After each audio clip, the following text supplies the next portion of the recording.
Les Crocs, autrefois étiquetés comme les chaussures les plus laides au monde, ont été rejetés comme une blague de mode.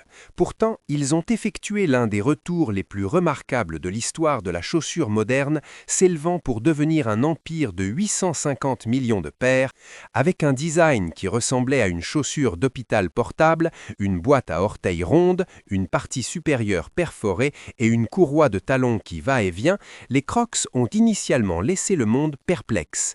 Et pourtant, ces mêmes qualités étranges combinées avec leur légèreté, leur confort et leur facilité d'utilisation sans égale ont discrètement ancré les Crocs dans la vie quotidienne de millions de personnes, chefs, infirmières, employés de bureau, voire des célébrités mondiales.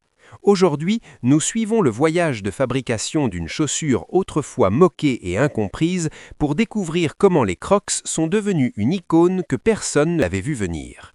Peu de gens remarquent que juste à partir du nom, Crocs porte un symbole inhabituel.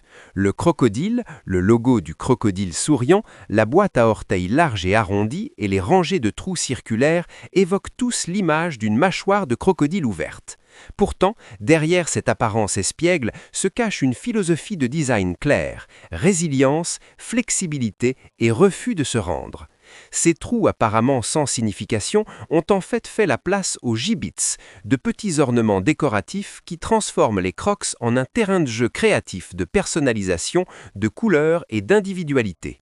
Les Crocs ne sont pas un phénomène passager, mais une machine de valeur réelle et continue. En moyenne, plus de 1600 paires de Crocs sont vendues chaque minute dans le monde, générant plus de 7 millions de dollars américains en chiffre d'affaires quotidien. Des centaines de millions de paires sortent des lignes de production chaque année à travers des usines réparties de l'Asie aux Amériques. Construits à partir de leurs matériaux propriétaires Croslite et moulés avec une précision industrielle, chaque paire de Crocs commence avec un matériau contrairement à tout autre plastique trouvé sur le marché. Au lieu d'utiliser de caoutchouc ou de PVC, l'entreprise a choisi l'EVA, un polymère léger et flexible comme fondation pour son composé propriétaire, connu sous le nom de Croslite. À l'intérieur d'une chambre de mélange scellée, l'EVA est mélangé avec des additifs soigneusement régulés, chacun mesuré avec un contrôle strict de proportion et de pureté. Le processus de mélange fonctionne dans un rythme régulier et uniforme dans des conditions ingénierées pour produire une base composée parfaitement cohérente. C'est une étape que la plupart des gens ne remarquent pas sur la ligne de production. Pourtant, c'est ici que Croslite développe pour la première fois sa caractéristique définissante, la sensation douce et mousseux qui reste dans la mémoire dès le premier pas. Une fois que le mélange est complètement homogénéisé, il est transféré dans une chambre de chauffage contrôlée. Ici, la température monte graduellement jusqu'au seuil idéal nécessaire à activer la réaction de moussage à l'intérieur du Croslite. Les additifs introduits plus tôt commencent à libérer du gaz, formant de nombreuses poches d'air microscopiques réparties uniformément dans le matériau. Cette structure de mousse à cellules fermées est ce qui donne à Croslite sa caractéristique légère, élastique et résistante à l'eau. À l'œil nu, presque rien ne semble avoir changé. Pourtant, à l'intérieur, le matériau prend déjà les propriétés uniques qui définissent chaque paire de Crocs. Le composé Croslite frais, encore à l'état semi-fluide et chargé d'énergie interne, est immédiatement transféré dans une machine d'extrusion. À l'intérieur, une vis rotative pousse le matériau vers l'avant sous pression, le faisant passer à travers une filière pour former de longues langrènes ou de blocs solides. À cette étape, le composé n'est pas façonné en une chaussure finale. En revanche, il lui est donné une forme préliminaire qui stabilise la structure interne de la mousse. Juste après l'extrusion, le matériau chaud est rapidement refroidi en utilisant de l'air froid ou de l'eau en circulation. Cette phase de refroidissement doit être étroitement contrôlée. Si la température chute trop rapidement, la surface peut se rétracter de manière inégale. Si elle coule trop lentement, les cellules d'air internes pourraient se dilater excessivement ou s'effondrer entièrement. Chaque paramètre a été calibré à l'avance pour que le Croslite réserve l'élasticité, la durabilité et le taux d'expansion correct. Chaque pièce refroidie est comme une première brosse, pas encore un Crocs en forme, mais déjà portant les propriétés essentielles qui en définiront une dans l'avenir.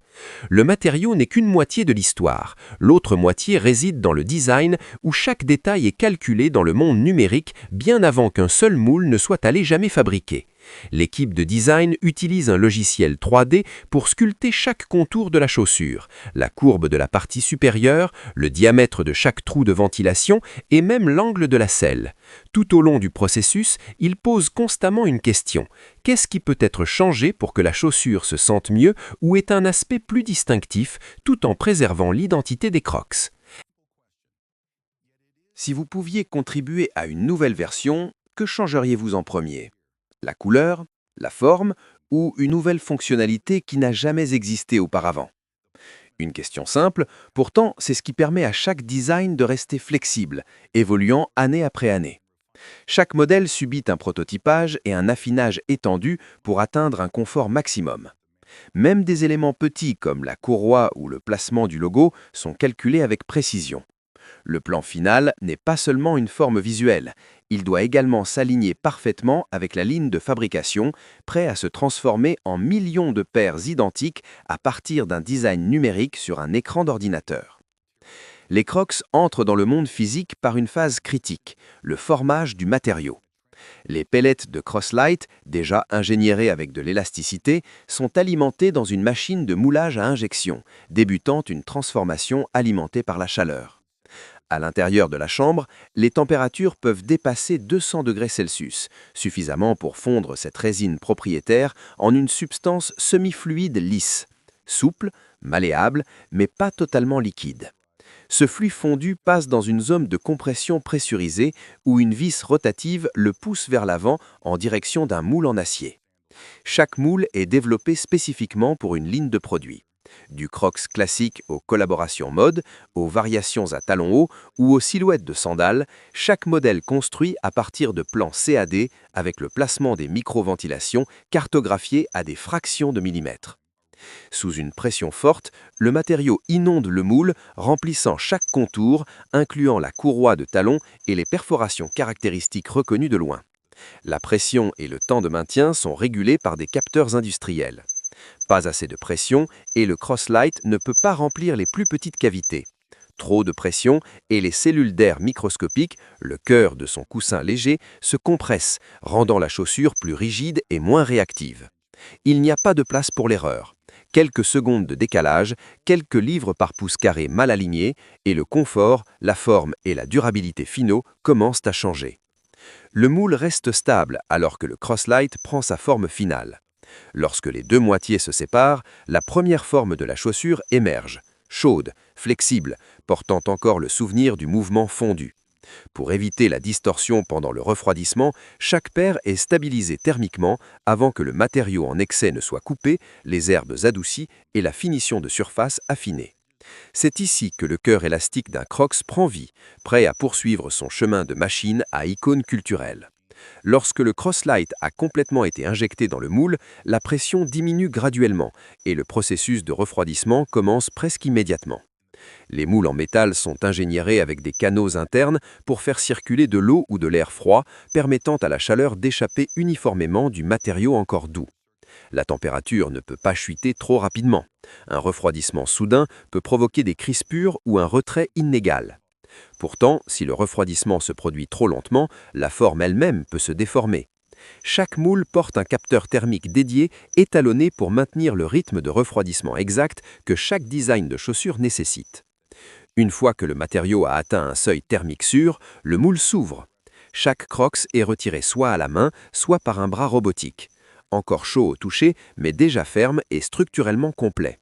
Les trous de ventilation, les motifs nervurés et les contours de la courroie de talon apparaissent maintenant clairs et bien définis, marquant la transition vers la phase de finition.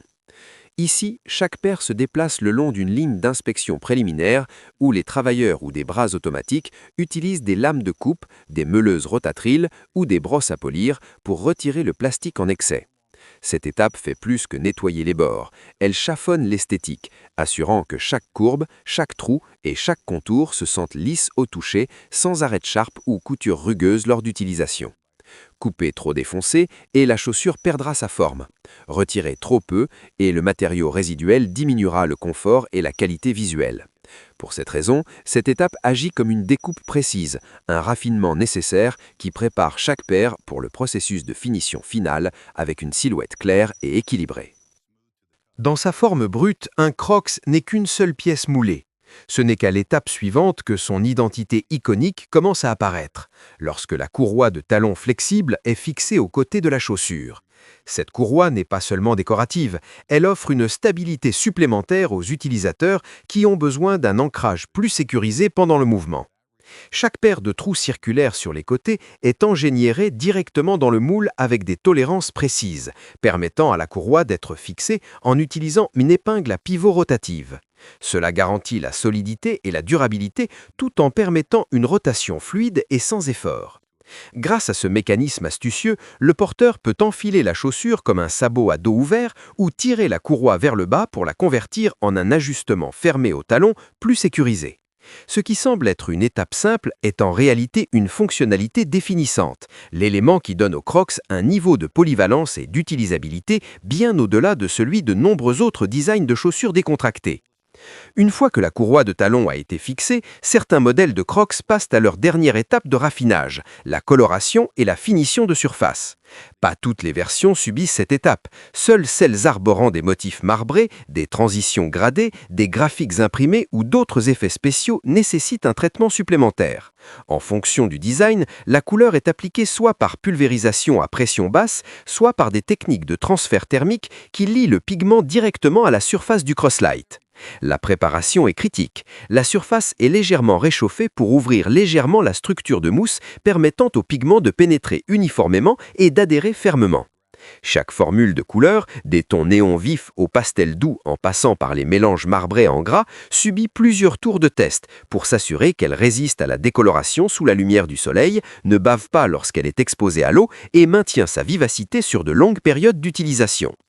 À travers ce processus, les Crocs deviennent bien plus que des sabots colorés. Ils se transforment en minuscules toiles, un endroit où l'individualité peut s'exprimer librement. Lorsque les couleurs, les motifs et les effets de surface se combinent, chaque paire porte sa propre personnalité, non seulement en reflétant les choix de mode, mais également en suggérant l'histoire du porteur et ses goûts personnels.